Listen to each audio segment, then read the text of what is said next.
Okay, for the second part of this recording, unfortunately, I hadn't ticked record, it seemed, for the second half when I was actually writing my solutions, so I will just have to talk through what I've already written now.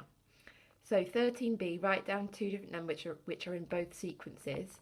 If we look at sequence A and sequence B, remembering that we noticed that our sequence A was our 3 times table, but one below, so we then compare it with sequence B, and sequence B is decreasing, so the maximum number is 40.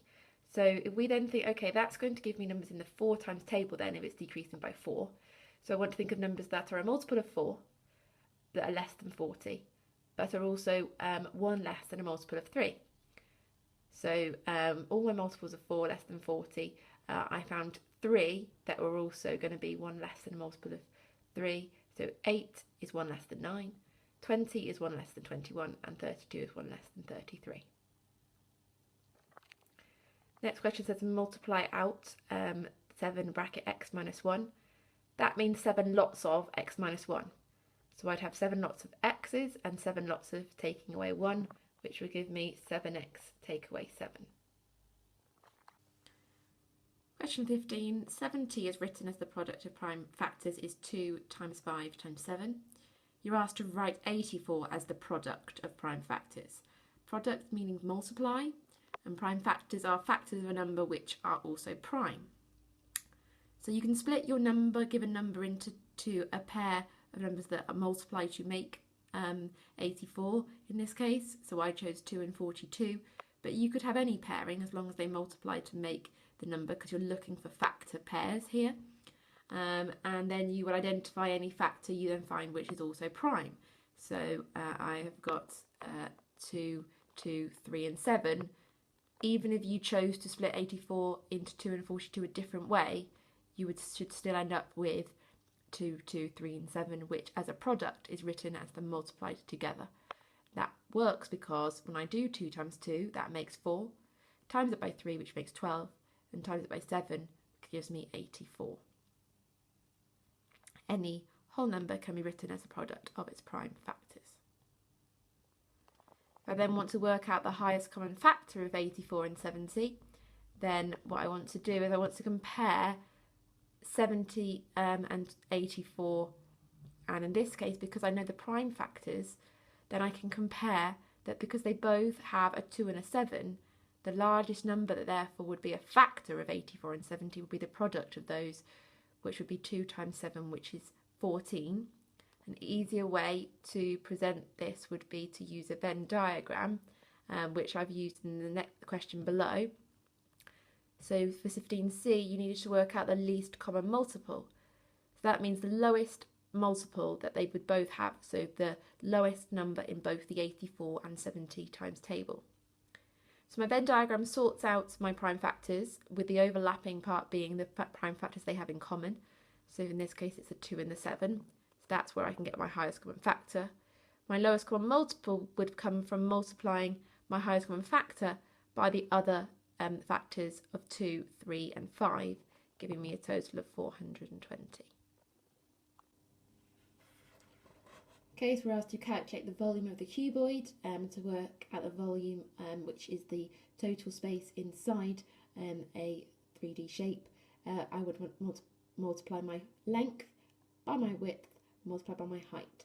4.5 multiplied by 3.2 multiplied by 1.8.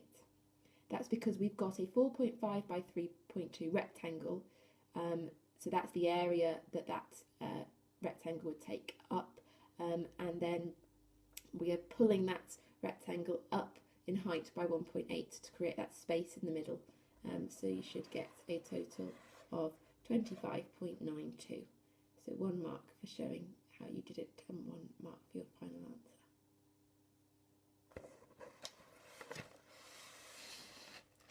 Question 17 is you've got to estimate the area of the triangle ABC, and you must show your working.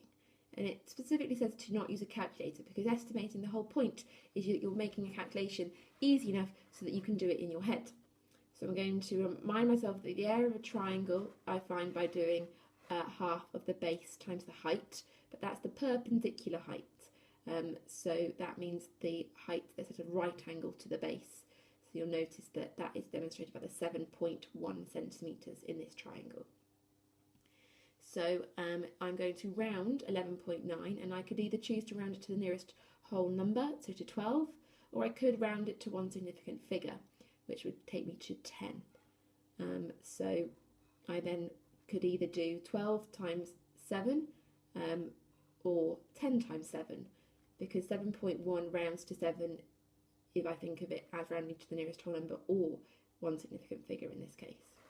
So you could have done half times 12 times 7, which would give you 42, or you could have done a half times 10 times 7, which would have given you 35.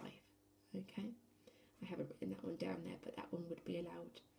So 1 mark for your remembering your area triangle, 1 mark for showing the choice of values you've got, and 1 mark for your final estimate. Okay, 17b, use your calculator to work out the exact area of triangle ABC. So you then need to use your actual values of 11.9 centimetres multiplied by 7.1 centimetres, but remember to half it, so your full calculator display should have shown you 42.245. So you need to write down the full value there. And then you're asked to round your answer to 1 decimal place. So the first digit after my decimal point with my arrow above it is my first decimal place, and because the number next to it's under 5, it's under that halfway point between 4.2 and 4.3, so it would round to 42.2. So the 3 angles of a triangle are 30 degrees, x degrees and 2x degrees. So we've got to show that one of the angles is not acute, so that's an angle that's less than 90. So we do know that the angles in a triangle add up to 180 degrees. So my 30, x and 2x all together have a total of 180, which can be written as 30 add x add 2x equals 180. So that means that the x and 2x needs to make 150, so that 30 and 150 makes 180. So my 3 x's that are there have to equal 150. So that means that 1x, 3 lots of something makes 150, that would be 50, because 150 divided by 3 is 50. And so if x is 50, that is under 90 degrees, so that is an acute angle, but 2x is 100, which is not less than 90, or I could say is not acute and therefore not less than 90 degrees. So you can see very clearly where I've put my ticks where you would get the marks for showing that. So finding your value of x gets you your 2 marks, and then your final mark you must then explain that 100 degrees is not an acute angle. And finally we need to find 4 numbers have a mean of 5, a median of 5, but the numbers are not integers. Give an example of what the 4 numbers could be.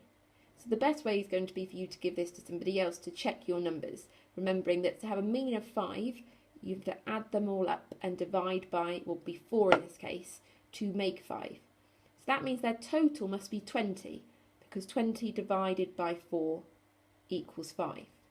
So as long as your numbers total to make 20, and when you write them in ascending order, the middle is 5, then your 4 numbers will be correct. However, you mustn't get caught out that the numbers are not allowed to be integers. So if you look, I thought about, okay, what could my 4 numbers be? Well, 5's going to have to be in the middle, so I could put 4.5 and 5.5 either side, and then I know 5's definitely halfway between those. But then my total will then have to be 20, so I then had to then work out a number that would be less than 4.5 and greater than 5.5. And so my total of 10 came from 2.5 and 7.5. Altogether my total of 20. So they've got to have a total of 20, a median that's 5, but the numbers are not allowed to be integers. If you find that your four numbers have a total of 20, you can have a mark. If you have your four numbers and they've got a median of 5, you could have a mark. They've got to be non-integers, so not whole numbers, to get all 3 marks.